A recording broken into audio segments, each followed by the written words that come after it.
दोस्तों, स्वागत है आप सभी का हमारी एक और रोमांचक कहानी में। उम्मीद करती हूँ कि आपको यह कहानी बेहद पसंद आएगी। मेरा नाम रेशमा है और मैं 24 साल की खूबसूरत महिला हूँ। मेरी शादी को 3 साल हो चुके हैं। जीवन में मुझे हर सुख मिला, मगर एक वो सुख नहीं मिल पाया जो एक औरत चाहती है, और वह सुख था मेरे पति के प्यार। मेरे पति एक बड़े बिजनेसमैन हैं और बिजनेस के चलते वह हमेशा घर से बाहर ही रहते हैं।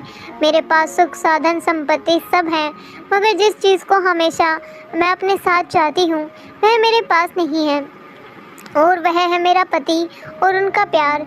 मेरे घर में एक नौकर भी है जिसका नाम रामलाल है और इसकी उम्र 22 साल है। वह बिहार का रहने वाला है और वह भी शादीशुदा है, लेकिन उसकी पत्नी बिहार में ही रहती है और वह भी अपनी पत्नी का प्यार पाने के लिए तड़पता है। पिछले साल की बात है कि मेरे पति जब घर आए थे, एक दिन रुके और पूरा दिन फ़ोन पर ही लगे रहे और रात में मुझे बोले कि वह 1 महीने के लिए अमेरिका जा रहे हैं बिजनेस के सिलसिले में। उस रात मैं फूट फूट कर रोई थी। हर बार मेरा पति जब भी घर आता वह सिर्फ 1 दिन के लिए ही रुकते और फिर चले जाते, और मैं हमेशा की तरह अपने पति के प्यार के लिए तरसती रह जाती। यह भी कोई रिश्ता है? उनके घर से जाने के बाद मैंने खूब शराब पी और मेरी तबीयत खराब हो गई। मेरे नौकर रामलाल ने मुझे अस्पताल में भर्ती कराया। इलाज के बाद मुझे घर ले आया और बहुत सेवा की। तबीयत ठीक होने के बाद मैंने एक दिन उसे बुलाकर उसका धन्यवाद किया। रामलाल बोला, मैम साहब, हम तो आपके मुलाजिम हैं, आपकी खातिरदारी करना हमारा काम है। हम अपनी गरीबी के चलते बीवी बच्चों से दूर हैं, यहाँ कमाई के लिए पड़े हैं, और आप सब कुछ होते हुए भी अपने पति से दूर हैं। माफ़ करना मैम साहब, ज़्यादा बोल दिया। हमारी जब से शादी हुई है हम अपनी पत्नी के पास सिर्फ 2 महीने ही रह पाए थे। उसके बाद से 1 साल हो गया है और अभी तक हम अपनी घरवाली से नहीं मिलते हैं। बहुत याद आती है उसकी, मगर कमाएंगे नहीं तो घर कैसे चल पाएगा। मैंने उसे 100 रुपये दिए और कहा, जाओ अपने घर हो आओ, भेजेंगे ताकि हमारा घर चलता रहे। हम आपकी सेवा में यहीं पर रहेंगे। आपको बहुत बहुत धन्यवाद। वैसे भी मालिक घर पर नहीं है तो हमें ही आपका ख्याल रखना होगा। रामलाल की बातें मेरे दिल को छू गई कि यह गरीब इंसान अपनी पत्नी को इतना प्यार करता है, और एक मेरे पति हैं कि उन्हें मेरी याद भी नहीं आती। कितना तड़पता होगा वह यहाँ पर अपनी बीवी के बिना, ठीक वैसे ही जैसे मैं अपने पति के बगैर। तभी मुझे एक बुरा ख्याल आया कि हम दोनों एक दूसरे की तड़प को भी तो दूर कर सकते हैं। तब से मेरी नज़र रामलाल के लिए बदल गई। एक दिन वह घर में सफाई कर रहा था। उस समय उसने सिर्फ नीचे एक हाफ पैंट पहन रखी थी। उसकी मसल्स बुझाएं और बदन को देखकर मुझे कुछ कुछ होने लगा था। मैंने ठान लिया कि रामलाल के साथ उसकी और अपनी दोनों की तड़प मिटा लूँगी। मैं उसे अपने करीब लाने के लिए नए नए तरीके अपनाती, लेकिन उसका ध्यान हमेशा घर के कामों पर ही रहता।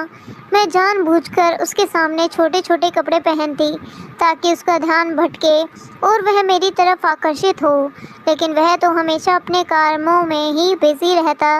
मैं जब नहाने के लिए जाती तो बाथरूम का दरवाज़ा जानबूझकर खुला छोड़ देती, और अक्सर रामलाल के सामने मैं छोटी छोटी नाइटें कपड़े में ही रहती।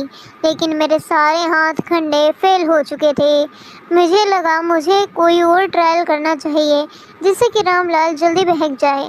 मैंने रामलाल को एक बार अपने पास बुलाया और उससे कहा कि आज मेरा शराब पीने का बहुत मन है।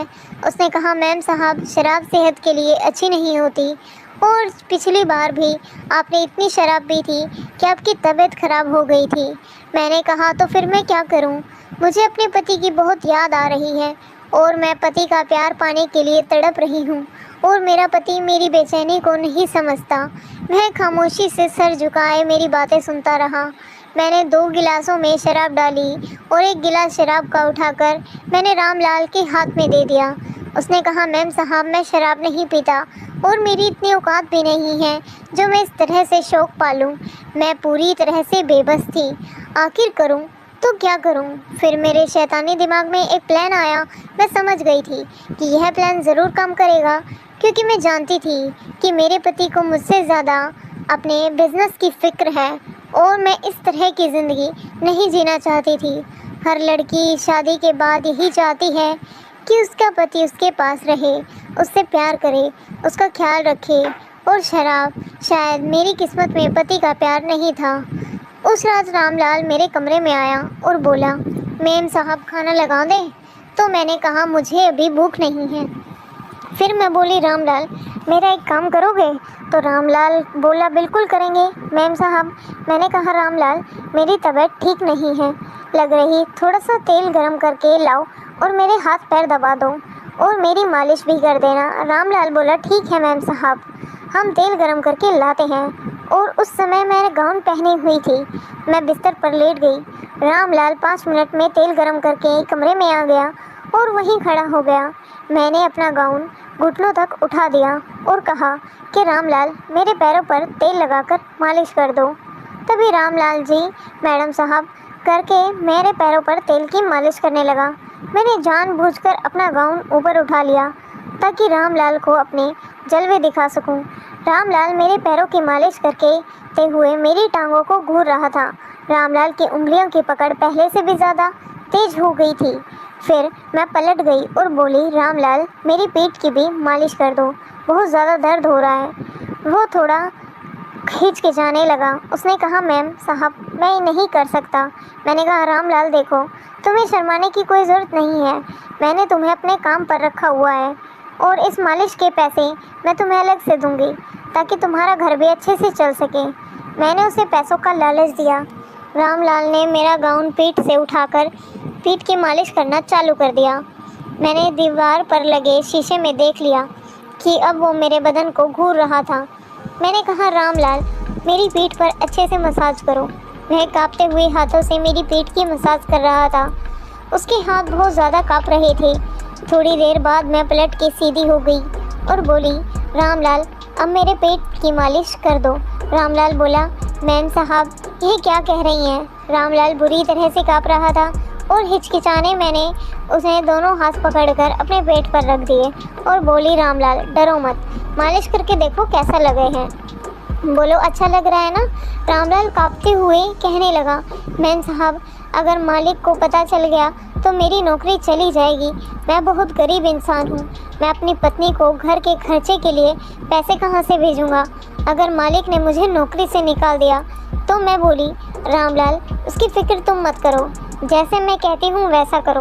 वैसे भी तुम्हारे मालिक यहाँ नहीं रहते, वह तो 1 महीने के लिए बाहर गए हुए हैं और घर में हम दोनों के अलावा और कौन है जो तुम्हारे मालिक को यह सब बताएगा? फिर मैंने कहा, देखो रामलाल अगर तुम मेरी मर्ज़ी के मुताबिक चलते रहोगे तो तुम सोच भी नहीं सकते कि मैं तुम्हें बहुत ज़्यादा मालामाल कर दूंगी। तुम्हें अपनी पत्नी को पैसे भेजने के लिए ज़्यादा हाथ पैर नहीं मारने पड़ेंगे। तुम बस मेरी इच्छा को पूरी करो और अपनी पत्नी और परिवार की टेंशन लेना बंद कर दो।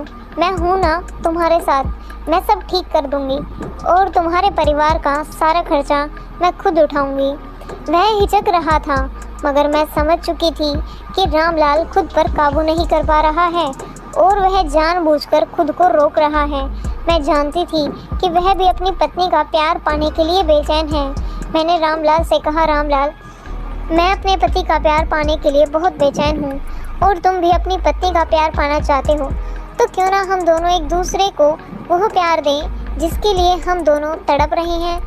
मना मत करना रामलाल, वरना मैं जी नहीं पाऊंगी। यूँ समझ लो आज की रात मैं ही तुम्हारी घरवाली हूँ और तुम्हारा मुझ पर पूरा अधिकार है। इतना कहकर मैंने उसे अपनी बाहों में जकड़ लिया, लेकिन रामलाल ने मुझे एक ही झटके में खुद से दूर कर दिया और मेरे पैरों में चादर उठाकर मेरे पूरे बदन को ढक दिया और वह सर झुकाकर अपने हाथों को जोड़कर खड़ा हो गया और कहने लगा कि मैम साहब यह हमसे नहीं होगा। हम अपनी पत्नी से बहुत ज़्यादा प्यार करते हैं और हम अपनी पत्नी के साथ बेवफाई नहीं कर सकते और ना ही अपने मालिक के साथ गद्दारी कर सकते हैं, वरना हम गद्दार कहलाएंगे। मैम साहब हम गरीब ज़रूर हैं लेकिन अपनी मेहनत का खाते हैं। हम जानते हैं कि मालिक आपको छोड़कर कई कई महीनों तक बाहर विदेश में रहते हैं, लेकिन इसका मतलब यह नहीं है कि आप मालिक के साथ बेवफाई करो। आप मालिक से प्यार से बात तो करके देखो, शायद वह आपकी बात मान जाए। जब हम अपनी पत्नी के बगैर उसकी यादों के सहारे जी सकते हैं तो फिर आप क्यों नहीं? आखिर प्यार तो विश्वास भी तो कोई चीज़ होती है। और फिर मालिक बाहर रहकर इतनी मेहनत करते हैं, वह भी तो आपकी है खुशी के लिए ही तो करते हैं। अगर मैं ज़्यादा बोल दिया हूँ तो माफ़ करना मैम साहब। रामलाल की बातें सुनकर मेरा शरीर हमसे झुक गया था। मैं उसे नज़रें भी नहीं मिला पा रही थी। उसकी एक एक बात मेरे कानों में जलते हुए तेज़ाब की तरह लग रही थी। ठीक ही तो कह रहा था वो। रामलाल हाथ जोड़कर कहने लगा, मैम साहब अब मैं आपके घर में काम नहीं कर सकता। मैं कल ही यहाँ से चला जाऊँगा और कोई दूसरी नौकरी तलाश करूँगा। मैंने रामलाल से कहा, ऐसा मत करो, मैं अपनी गलती के लिए बहुत ही शर्मिंदा हूँ। तुम क्यों नौकरी छोड़ रहे हो? तो रामलाल ने कहा, नहीं मैम साहब, अब हमारा यहाँ से चले जाना ही अच्छा होगा, क्योंकि जब जब हम आपको देखेंगे तो शायद हम अपने से नज़रें नहीं मिला पाएंगे और ना ही आप हमसे नज़रें मिला पाएंगी। और मैम साहब आप भी जवान हैं और हम भी जवान हैं, कहीं हम बहक ना जाएं, हमें बहुत डर लगता है, इसलिए हमारा यहाँ से चले जाना ही ठीक है। मैंने हाथ जोड़कर रामलाल से माफ़ी मांगी और कहा, मैंने जो भी गलती की उसके लिए मुझे माफ़ कर दो। रामलाल, मैं थोड़ी देर के लिए बहक गई थी। पता नहीं कैसे मेरे दिल और दिमाग में शैतान ने कब्ज़ा कर लिया था। रामलाल ने कहा, मैम साहब आप हमसे माफ़ी ना मांगे, इस उम्र में इंसान से कभी कभी गलतियां हो जाती हैं और आप मालिक से बातें करें, सब कुछ ठीक हो जाएगा। इतना कहकर अगले ही दिन रामलाल अपना सारा सामान उठाकर हमारे घर से हमेशा हमेशा के लिए चला गया।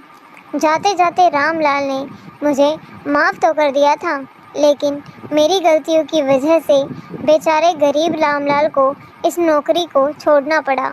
मैंने अपनी गलतियों की वजह से एक अच्छे और भोले भाले शरीफ नौकर को खो दिया था। तो दोस्तों यह थी आज की कहानी। आपकी क्या राय है इस कहानी पर हमें कमेंट में ज़रूर बताएं। वीडियो अच्छी लगी हो तो लाइक करें, शेयर करें, सब्सक्राइब करें। धन्यवाद। मिलते हैं कल आपसे एक नई कहानी में।